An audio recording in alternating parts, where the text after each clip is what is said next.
Assalamualaikum warahmatullahi wabarakatuh. Alhamdulillahirabbil alamin wassalatu wassalamu ala asyrofil anbiya'i wal mursalin sayyidina Muhammad wa ala alihi wa ashabihi wa man tabi'ahum bi ihsan ila yaumiddin wa ba'd. Tuan-tuan dan puan-puan yang dikasihi Allah, jemaah subuh, alhamdulillah karena di pagi ini mulia yang penuh berkah ini kita masih diberi peluang dan kesempatan untuk bermunajat kepada Allah Subhanahu wa taala di bulan suci Ramadan. Insyaallah di beberapa menit yang terakhir ini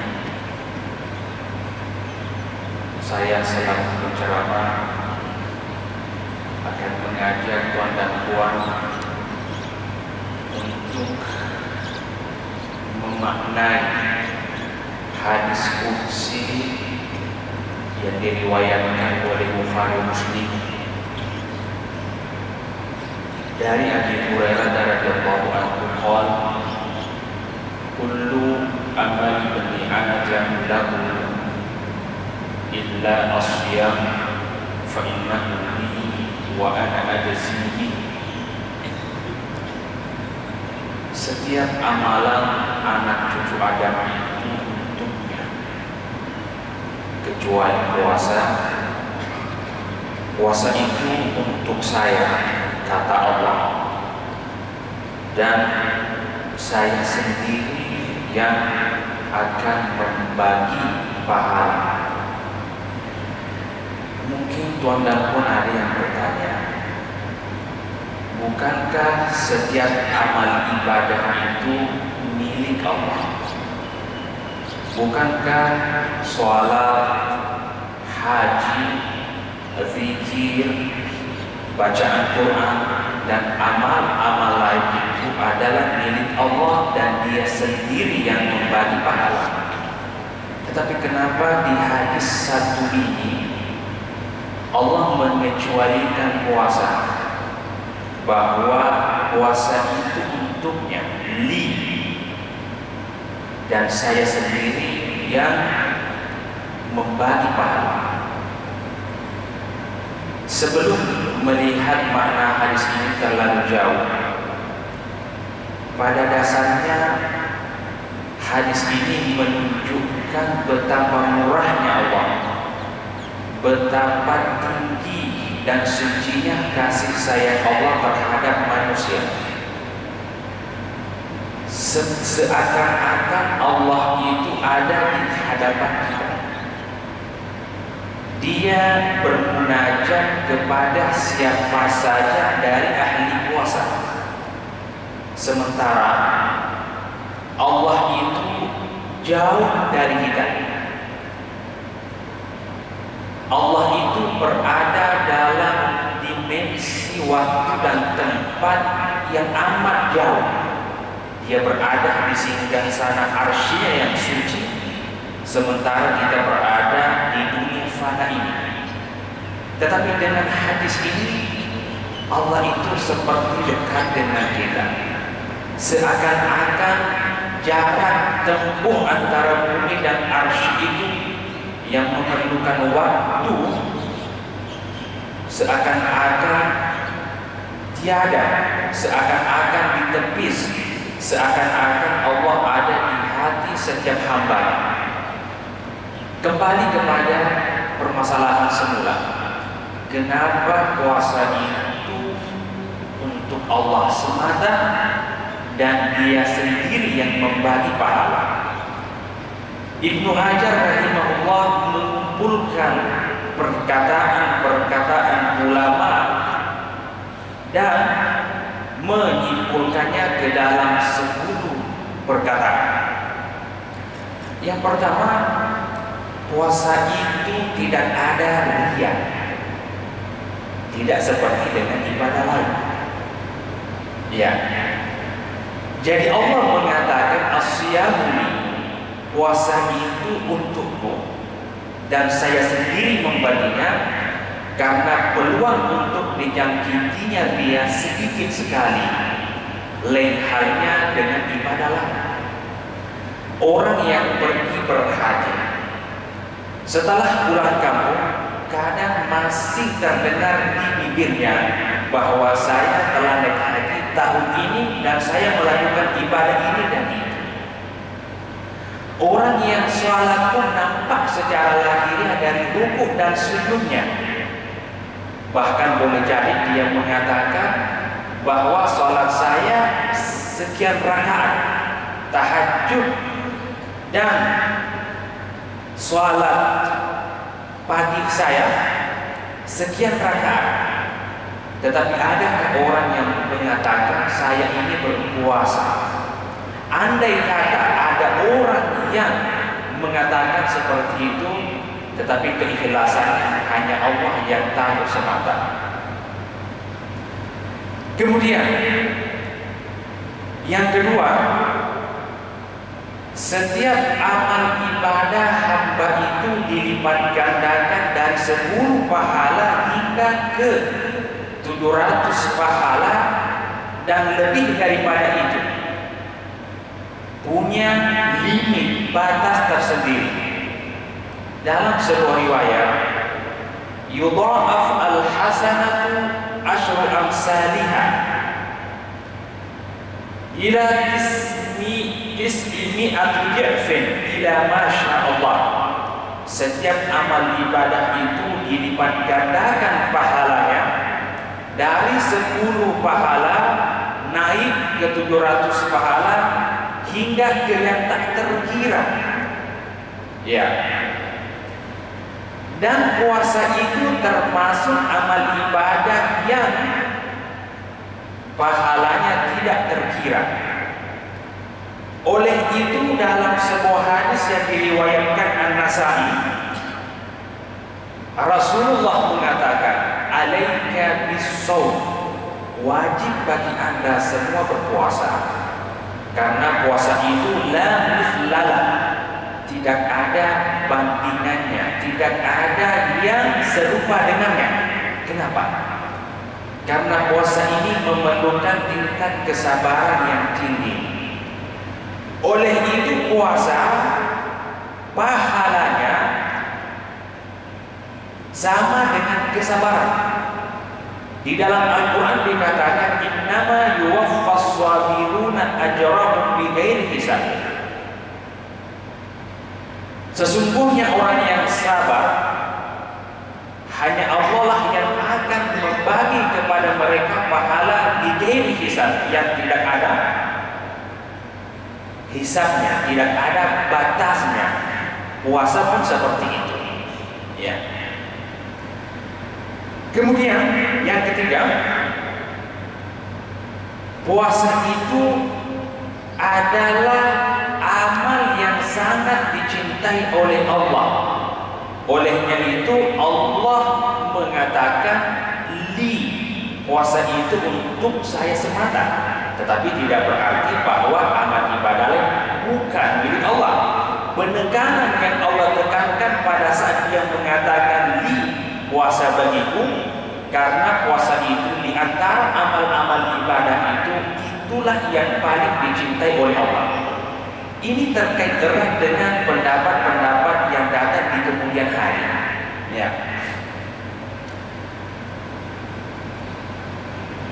Jika Allah mengembalikan kepemilikan sesuatu kepada dirinya, sementara segala sesuatu itu adalah milik Allah, berarti yang satu itu punya kemuliaan yang tidak dimiliki yang lain. Ka'bah, rumah Allah. Allah mengatakan Baitullah. Ka'bah, Baitullah, bait rumahnya Allah. Padahal semua rumah yang ada di muka bumi, rumah tuan, rumah puan itu sebenarnya milik Allah. Bahkan apa yang ada di dalam rumah tuan dan puan, bahkan Anda sendiri pun milik Allah. Tetapi di saat Allah mengatakan Baitullah, Ka'bah itu adalah rumah Allah, berarti Ka'bah itu punya nilai, punya derajat, punya kemuliaan yang tidak dimiliki oleh rumah-rumah lain, seperti rumah Tuan dan Puan dan rumah saya sendiri juga. Jadi di saat Allah mengatakan as-siyamu, puasa itu adalah untuk, padahal semua ibadah lain itu untuknya, maka dipahamilah dari sini bahwa puasa itu urgen, sangat penting sekali. Dia punya derajat kemuliaan yang tidak dibandingi oleh ibadah-ibadah lain. Ya. Kemudian ada pendapat yang mengatakan di antara kemuliaan Allah, karena sifat puasa itu serupa dengan sifat Allah. Di saat kita berpuasa, kita meninggalkan makan, minum, dan syahwat. Allah pun di antara sifatnya, dia suci dari memerlukan sesuatu. Dia tidak perlu makan dan minum, tidak perlu segala sesuatu yang kita setiap harinya pakai dan gunakan. Olehnya itu, karena puasa menyimbolkan, mengisyaratkan, merumuskan salah satu sifat Allah yang maha besar, tidak memerlukan sesuatu. Allahu as-samad. As-samad itu dia berdiri sendiri dengan sifatnya, dan dia cukup dengan sifatnya itu, dan dia tidak memerlukan sifat yang lain lagi. Tidak seperti kita manusia yang senantiasanya setiap hari, setiap menit, bahkan setiap detik memerlukan pertolongan, bantuan, dan doa sanak saudara. Yang lainnya mengatakan, selain puasa itu melambangkan gerak sifat Allah yang tidak memerlukan sesuatu, ia pun melambangkan sifat kesucian malaikat yang tidak memerlukan makan, minum, dan yang lain. Di saat malaikat mendatangi Nabi Ibrahim alaihissalam untuk memberitahu bahwa sebentar lagi akan datang azab kepada kaum Nabi Lut, sebelumnya itu Nabi Ibrahim menjauh malaikat seperti yang disifatkan di dalam Al-Quran, faja'at bi'ijlin hanir.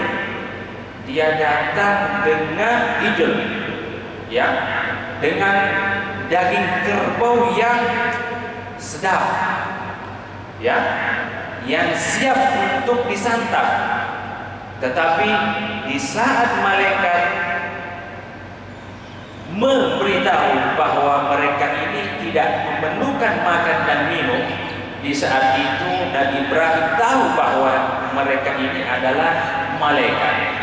Puasa mulia karena dia menyimbolkan, melambangkan salah satu sifat malaikat yang tidak memerlukan makan dan minum. Ya. Kemudian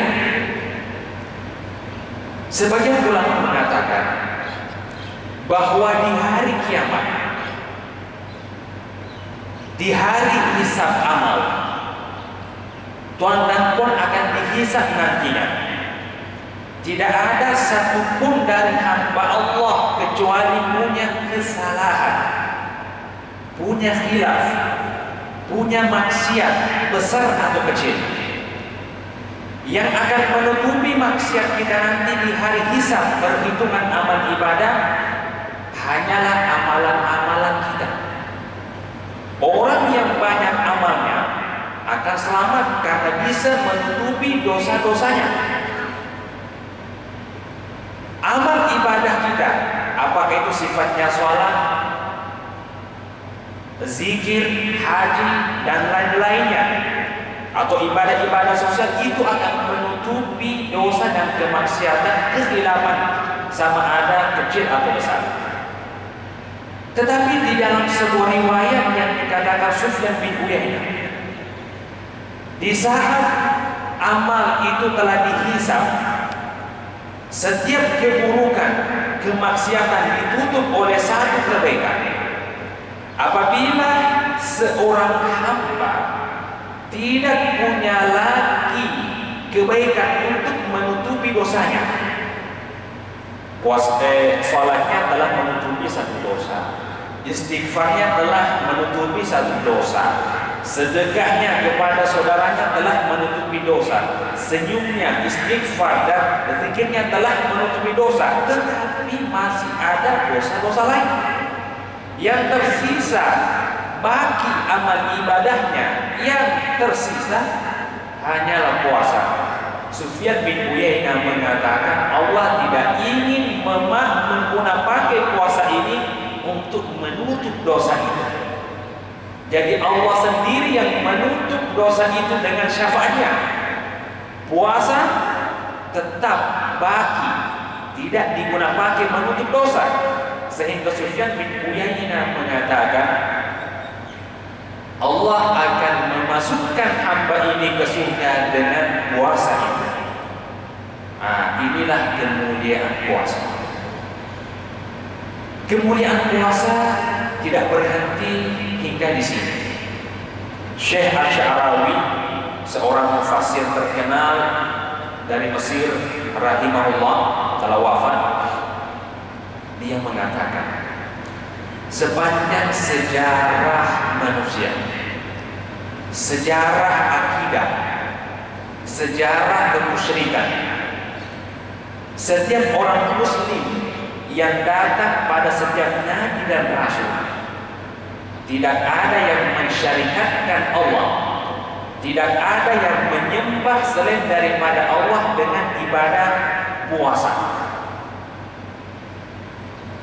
Mungkin tuan dan puan banyak membaca kitab sejarah bahwa orang-orang musyrik kafir ini, mereka pun punya sholat, mereka pun punya ibadah haji, tawaf. Seperti pada zaman Rasulullah, orang kafir tawaf di Ka'bah dalam keadaan Baitullah dipenuhi dengan patung-patung, sembahan-sembahan, ma'bud. Mereka mengelilingi Ka'bah tawaf dalam keadaan uriana, telanjang, tidak memakai pakaian. Tetapi adakah dalam sejarah kemusyrikan, kekafiran sejak dari Nabi Adam hingga sekarang bahwa orang musyrik atau kafir itu memberikan kedekatannya, kurbannya kepada yang disembahnya itu dengan puasa? Tidak ada. Yang ada itu mereka menyembah patung sembahannya ya dengan tawaf, dengan sholat sesuai yang mereka ingini. Tetapi tidak ada satupun yang memberikan kurbanan, kedekatannya, penghambaannya kepada patung-patung itu dengan puasa. Oleh itu, puasa suci dari nilai-nilai kemusyrikan, suci dari nilai-nilai kekafiran. Kembali kepada as-siyamu fa'an ajzibi, puasa itu untukmu dan hanya saya sendiri yang membaginya pahala secara langsung. Ini mengingatkan kita terhadap kemuliaan puasa yang telah disebutkan oleh Ibnu Hajar. Saya ingin membagi kepada tuan dan puan gambaran realiti pendekatannya dalam memaknai hadis ini. Di sini Allah, dia seperti ingin memperlihatkan dirinya bahwa atas nama dia puasa itu dibagi pahala. Dalam kehidupan sehari-hari sering kita tuan dan puan mendengar kejohanan, kejuaraan. Biasanya kejohanan tilawah Quran peringkat antar bangsa yang kadang diadakan di Malaysia. Biasanya kejohanan itu, ya, johan pertama, 2 dan 3 dan seterusnya, itu medalinya, pialanya dibagi langsung oleh Allah. Dibagi langsung oleh biasanya Perdana Menteri. Tapi di saat Perdana Menteri punya uzur, kadang atas nama dia, tetapi yang membagi bukan dia, orang yang dipercaya. Tuan dan puan, kira-kira mana yang lebih elok? Kita bayangkan, imagine diri kita, tuan dan puan jadi johan 1, johan 2 dan johan ketiga. Di saat tuan dan puan menerima medali kejohanan tilawah Quran langsung dari tangan Perdana Menteri atau orang yang paling tertinggi di sebuah pemerintahan, atau hanya diwakilkan kepada orang kepercayaannya, kira-kira perasaan tuan mana yang lebih elok, mana yang lebih senang, mana yang lebih indah? Tentu indahnya apabila kejohanan tilawah Quran itu tuan puan yang langsung menerimanya dari orang yang berada di pejabat tertinggi pemerintahan, bukan atas nama saja. Di sini Allah sepertinya, ya, seperti mengisyaratkan bahwa saya membagi puasa ini secara khusus dan secara umum ibadah lain dengan saya sendiri, dengan kemurahan saya, dengan kasih sayang saya, dengan tangan saya langsung, dan bukan atas nama saja, tak mewakilkan kepada siapa saja. Seperti Allah kadang mewakilkan syafaat kepada Nabi Muhammad SAW, kepada nabi-nabi lain, rasul-rasul lain, malaikat dan hamba-hamba sholihin. Tuan dan puan, itulah yang sempat saya kongsikan kepada tuan dan puan pada pagi subuh ini. Semoga dengan perkongsian ini dan dengan mengetahui puasa kemuliaannya, kita tambah cinta, tambah memaknai puasa itu dengan makna rohani. Karena ke-10 makna-makna puasa ini sebenarnya bersifat rohani, memerlukan kejiwaan, ya, bukan lagi kelebihan puasa dari segi saintifiknya, tetapi dari segi rohani. Dengan kerohanian ini, ya, yang ada di puasa, kita lebih mencintai puasa, lebih memaknai, sehingga tingkat keikhlasan kita kepada Allah dalam berpuasa lebih tinggi lagi, lebih daripada tahun-tahun yang lepas. Lebih dan kurangnya mohon dimaafkan. Assalamualaikum warahmatullahi wabarakatuh.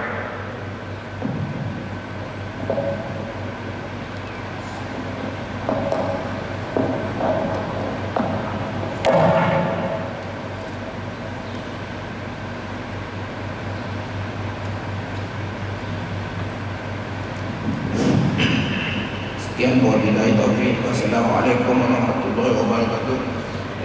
Terima kasih banyak kepada pihak masjid, kepada yang bahagia Bapak Dr. Midus bin Sepur, InsyaAllah usin petani asli boleh. Untuk makluman tuan-tuan sekalian, tentang nanti Serambi bersama Ustaz adalah Ustaz Haslir Bollywood. Wallahu a'lam.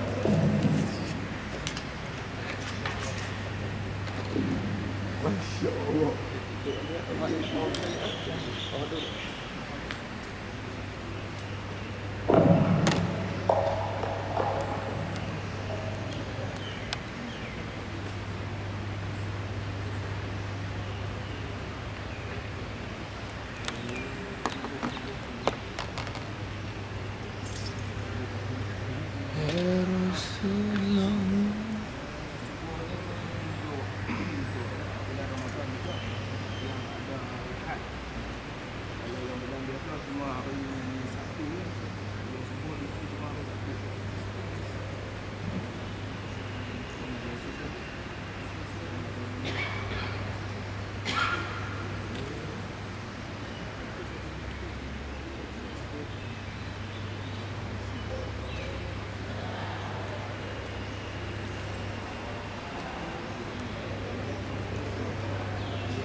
Sekejap. Terus gua. Dah on. Dah off. Macam ni? Dah off. Dah off. Macam ni, Ustaz? Ni? Ada lagi dia tu. Nampak merah.